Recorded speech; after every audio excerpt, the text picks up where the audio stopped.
What's good, YouTube? It's your boy Pro Winston here. I have our Jim Carr finisher champion. His name is Rob B. I'm not going to try to pronounce his name because, as Billy said, it might be too hard to say. So, Rob, just give us your name, your whole name. I'm Robert Boyajian. Boyajian. That's how you say it? Yeah. Somewhere around there, right? Yeah, basically. All right. And how long you been playing this game, man?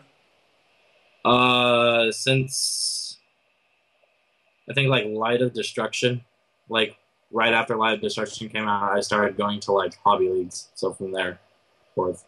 All right, all right. And have you always been close to like the top-notch players? Because when I met you, I met you around like Adam Corn and them. Have you always been friends with them? Not really the top-notch players, but like Adam, because he's from California too. So Oh I've yeah, known that's him. right. Y'all right there next to each other, damn near. And before I get into the main video, what is the shirt you're wearing? Tell YouTube what that is. It's Alter Reality Games, man. It's pretty cool guys. We write articles for them. They help us out. You should visit them. AlterRealityGames.com.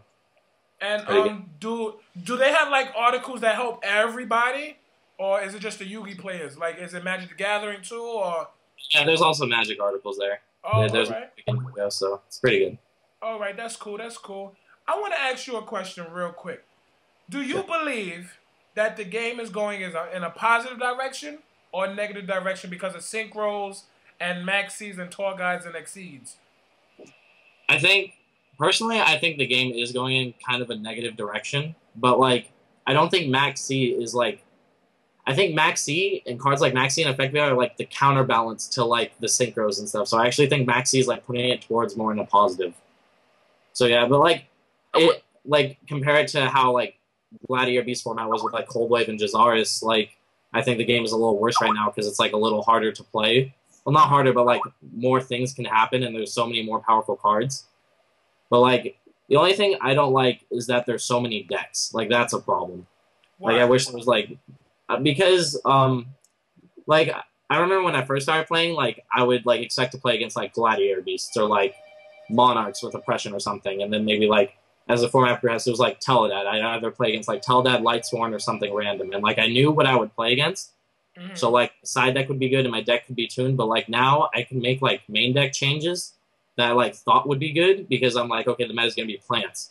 And then I'll play against, like, one plant and, like, 2 chain burn and, like, whatever else. Like, random decks that are just there. So, I don't like that as much. But, yeah. All right. And, we all know you, well, most of us know you from your past, your prior events leading up to Jim Carr. But the world knows you for winning Jim Carr. Explain to the world what they don't know. Like all my tops and stuff? Yeah, like prior to Gen Con, man. Yeah, before Gen Con, my first top was at YCS San Jose with Black Wings. Mm-hmm. So yeah, that was the one Angel won. And then I topped YCS Atlanta, the one Fraser won with Debris Plants. And then after that, I topped YCS Orlando with Worms. So that was... This Worm deck. Now I'm getting some questions about how dare you well, not questions, but statements like, how dare he copy Jeff Jones' deck? Was that really his deck, or? Oh, the Worms? Yes. The Worms weren't his deck. The deck that I topped San Jose with and the deck I topped Atlanta with were Jeff's decks. Oh, like, all right. So my... Yeah, yeah, the Worms was, like, a deck I built with my friends. But, like, the first 2 tops were, like, Jeff's decks. Like, I got them from, like, a mutual friend between me and Jeff. No problem. And I just play them, so yeah. But then, yeah, the Worms was the first deck I topped with that I guess Jeff didn't make. So, yeah.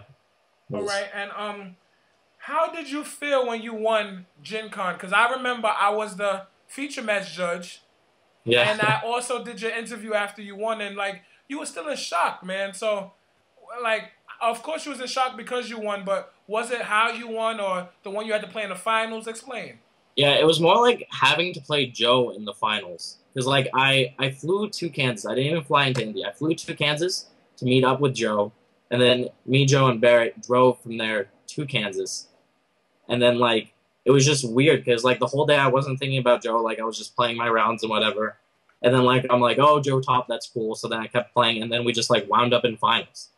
And, like, that finals match was, like, the most casual, like competitive match I've ever played.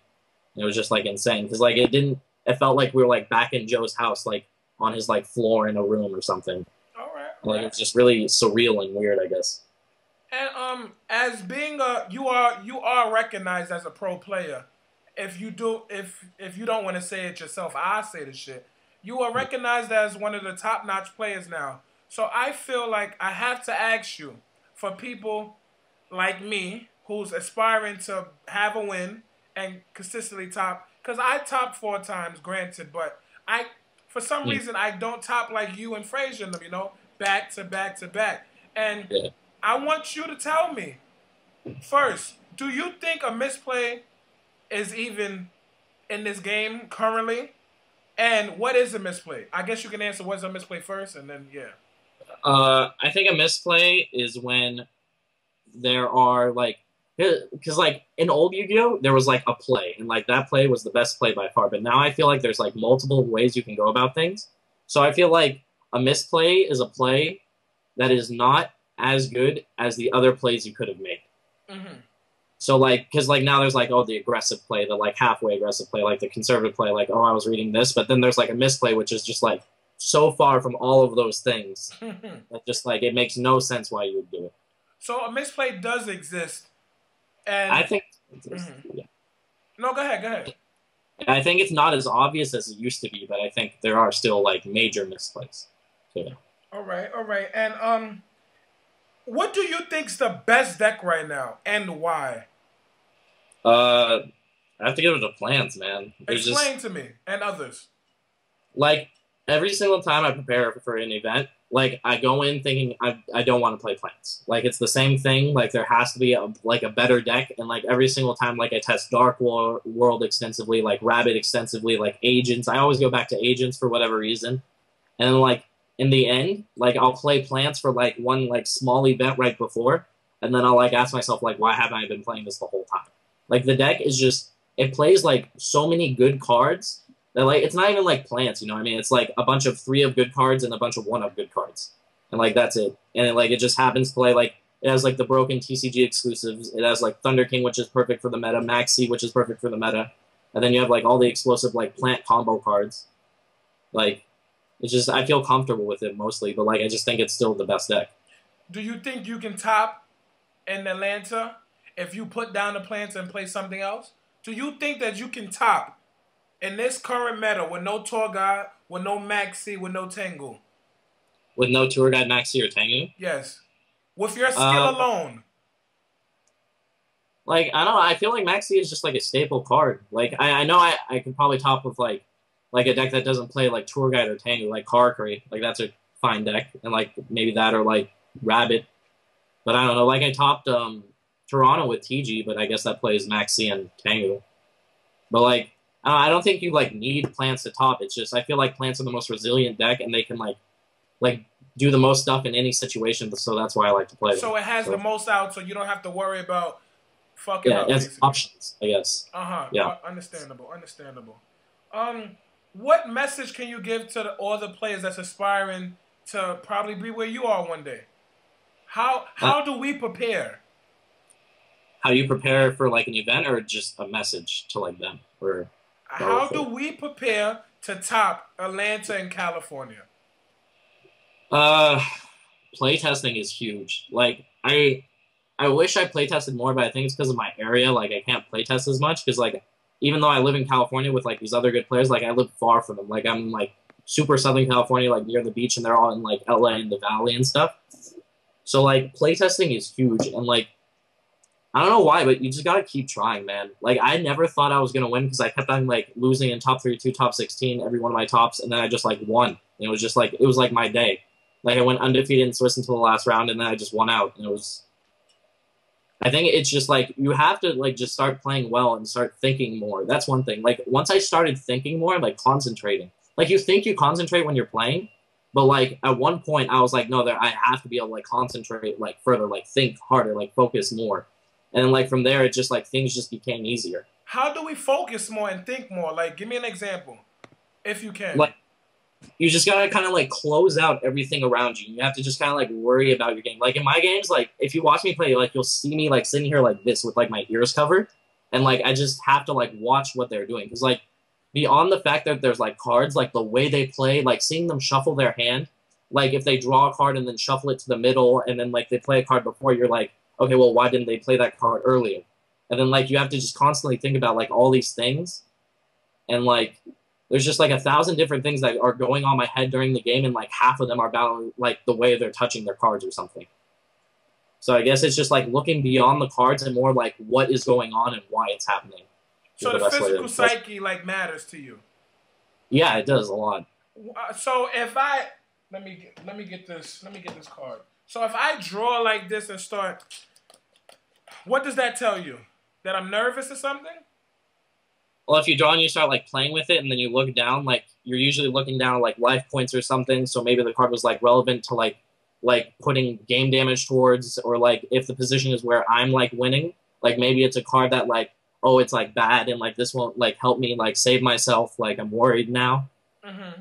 So like yeah, there's like it all depends on like what else is going on, but those are the kind of things I would think. So, wow, I'm lost for words right now because I've been playing this game for a long time. And I probably did that same thing you just said in probably one of my top events. And that was probably in Jersey when I lost against Billy Break in top 8. That was probably my only time that I actually paid attention because I never knew that it mattered. But now I know that's one of the things that you do. And obviously it's bringing you to somewhere where most people want to go. I have another question to ask you before I end this video. Well, 2 questions rather. The first question is, like I asked Billy in the previous video before this one, where he speaks highly about you, would you come back and answer any questions that people post in the links in the channel box below, rather, in an upcoming video or whatever? Would you answer any questions? Yeah, of course I would. I don't see why I wouldn't. All right. And who is the player you admire right now and why? And they don't have to be a winner. They don't have to be somebody with a YCS or jump chip. The player I admire the most would have to be, like, I think it's, I don't know, can I pick 2? Yes, okay? Yes, of course. I really, really like Claudio Kirchner.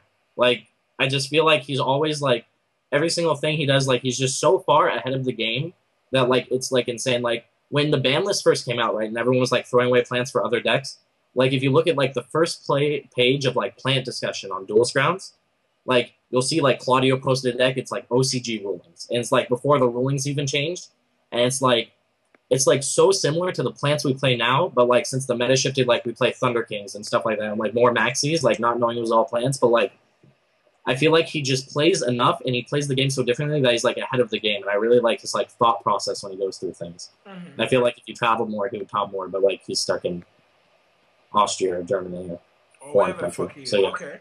Yeah, and then the American player I, like, admire the most right now would have to be Barrett Keys. He's, like, by far, like, everyone doesn't know him because, like, he tops and then he'll, like, lose in 16, 32, or 8 or whatever, but, like, he, like, consistently does well. He's, like, my go-to person when I have, like, an idea. Like, I'll talk to him, and then he will, like, bounce it back. And then, like, usually by the end, he'll tell me it's, like, terrible. And, like, we'll just start over. But, like, he's the person that I would, like, respect the most and, like, go to the most for advice. So, I like him a lot. All right. Thanks, Rob. Just good luck in Georgia and Cali. If you plan on going to Georgia, I know you'll be there in Cali. I shall be seeing you. And thanks, man, once again. It's always a pleasure. For sure. Thank you. You already know. If it's not pro, we got to go. Deuces. Throw it up for them, baby. Throw up the deuces. Deuces? Deuces. Deuces. Later.